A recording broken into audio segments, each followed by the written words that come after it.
Welcome to Blizzard Fire. We hope this video helps fire up your solution. In this video, I will explain how to set a trailing stop loss on Charles Schwab. First, log into your Charles Schwab account and navigate to the trading platform.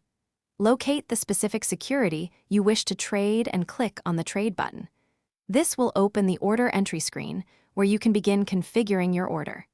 It's a straightforward process designed to help manage your investments effectively. Once on the order entry screen, you'll need to specify the details of your trade. First, select sell if you're protecting a long position or buy if you're covering a short. Then, from the order type dropdown, choose trailing stop loss. Enter the exact number of shares you wish to apply this order to.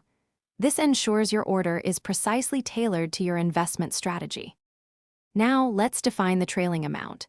You can set this as either a percentage or a fixed dollar amount. For example, a 5% trailing stop means your stop price will move up as the stock price increases, always staying 5% below the highest point. If the stock then drops by 5% from its peak, your stop loss order will be triggered. This flexibility allows for precise risk management. Before finalizing, always take a moment to thoroughly review all the details of your trailing stop loss order. Double-check the security symbol, the number of shares, and especially the trailing amount you've set.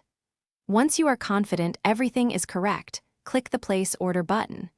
This will activate your trailing stop, helping to safeguard your potential gains. Thanks for watching. If you found this helpful, don't forget to like and subscribe.